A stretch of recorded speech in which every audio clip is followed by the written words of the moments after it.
Universo Diverso, com Luciana Neri. Vamos falar sobre Bitcoin e o mercado de criptomoedas. Conversar com o professor Franklin Delano, ele é professor do IFBA, doutor em desenvolvimento sustentável, mas é especialmente um estudioso e um entusiasta do mercado de criptomoedas. Professor Franklin, muito obrigada por ter aceitado o nosso convite. Obrigado, Luciana, ao convite. Quero saudar aqui a todos os ouvintes.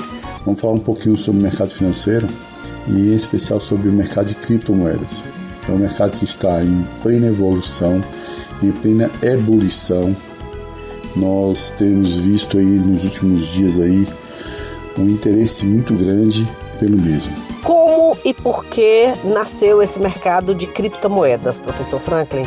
Ele nasceu da insatisfação que grupos de pesquisadores, cyberpunks, libertários e outras denominações que foram dadas a essas pessoas, eles tinham do controle do governo sobre a população, principalmente sobre os ativos financeiros da população. Então eles queriam desenvolver uma tecnologia que possibilitava que um ativo digital pudesse transitar pela rede sem ter gerenciamento do governo, mas que tivesse segurança plena do usuário. Tem algum marco científico ou tecnológico assim que caracterize esse início das criptomoedas, professor Franklin? Foi lançado em 2008 um artigo científico chamado Bitcoin, a peer-to-peer. Ou seja, é um ativo digital, uma moeda digital que pode ser transitada entre pessoas simplesmente usando a rede de computadores. Para isso, existe na estrutura dessa moeda uma tecnologia chamada blockchain. Blockchain é a segunda maior invenção tecnológica, segundo vários analistas de mercado, após a própria internet. Tamanha é a importância disso aí. E aí já foi apelidado de Bitcoin, né? Quais as principais características do Bitcoin? Por ser uma moeda escassa, a cada dia que passa, ela gera mais valor. As principais características dela são segurança, a inovação tecnológica, o custo de transação, a logística, a interoperabilidade e a facilidade que eu tenho de poder distribuí-la sem grandes dificuldades. Interoperabilidade é a possibilidade de operar em diversos locais e plataformas. O que faz as criptomoedas terem valor? Luciana, essa é uma pergunta muito importante. O que torna um ativo, qualquer que seja ele, digital ou não digital, valioso, entre alguns fatores, é a escassez. Escassez no sentido de ter pouco, um número limitado? O Bitcoin já nasceu com uma produção limitada de 21 milhões de moedas circulantes. Dessas 21 milhões de moedas circulantes, estima-se que em torno de 20% sejam perdidas, que foram mineradas lá no passado e hoje já não são mais acessíveis. Perderam senha, perderam tudo. Então a escassez faz com que o Bitcoin tenha um valor, mas não só a escassez, porque se ele tivesse escassez, mas não tivesse segurança, todo esse valor intrínseco não existiria. E por que o Bitcoin é seguro, professor Franklin?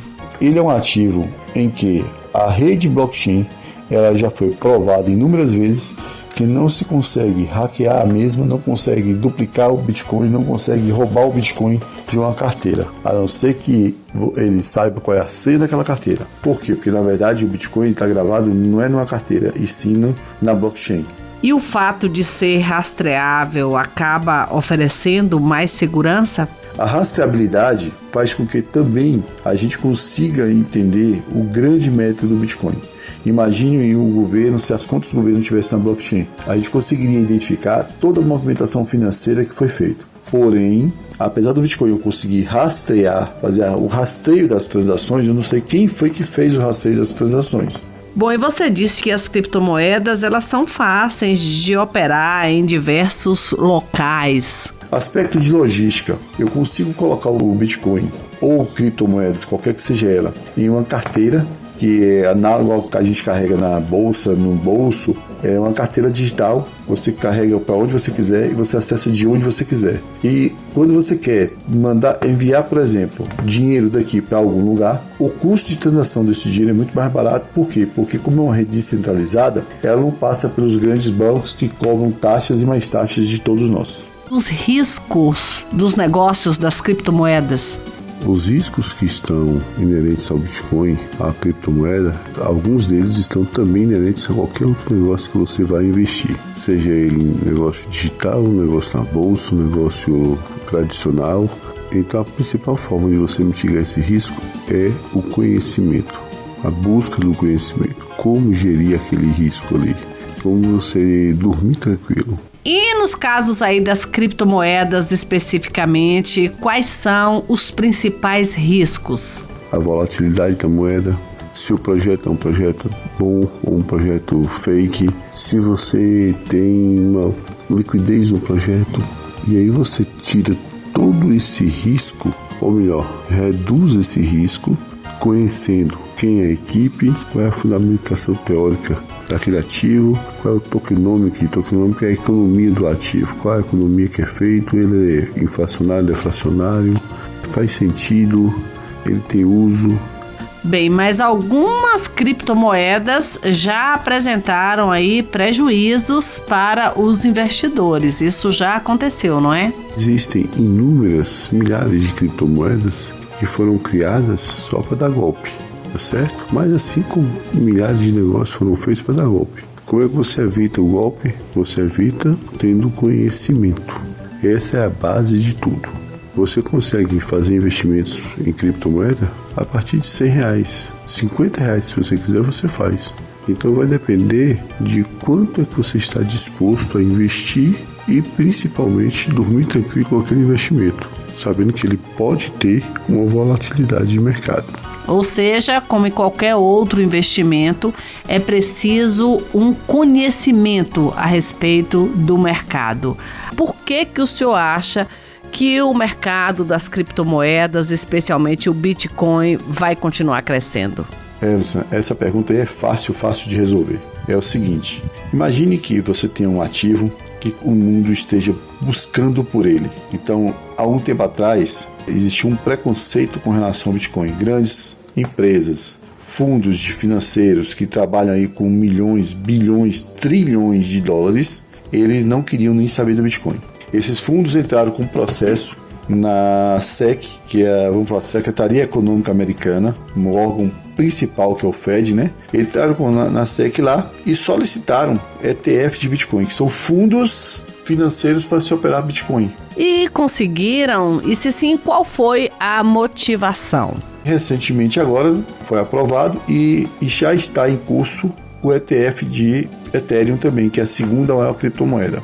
O que esses fundos perceberam? Que é necessário ter o ativo Bitcoin, porque o ativo Bitcoin, pelas características já citadas aqui, eles possuem grande valor para os seus clientes. Os seus clientes estão buscando Bitcoin, ou seja, existe uma demanda orgânica, natural, das pessoas buscando uma nova plataforma. Provavelmente vem daí o seu otimismo, professor Franklin, mas em alguns momentos, né, os comentários com relação às criptomoedas e o Bitcoin de forma geral foram muito negativos. E já a brincadeira da gente no meio é assim, o Bitcoin já morreu 1000 vezes, então o Bitcoin pode morrer novamente mais algumas 1000 vezes. Isso é o quê? É ter uma queda. Existem pessoas que compraram Bitcoin a 100, 200, 1000, 2000, 20 mil dólares. Tem pessoas também que compraram Bitcoin a 60 mil dólares. Hoje o Bitcoin está batendo 50 mil dólares, aproximadamente. Deve subir? Eu acredito que sim. Está no momento de compra? Eu acredito que sim. Vale a pena comprar? Cada um tem que correr o seu risco, fazer o seu estudo e tomar a sua decisão. Como o poder público, ou seja, o governo, encara o Bitcoin? Tem como o governo travar, impedir o uso do Bitcoin?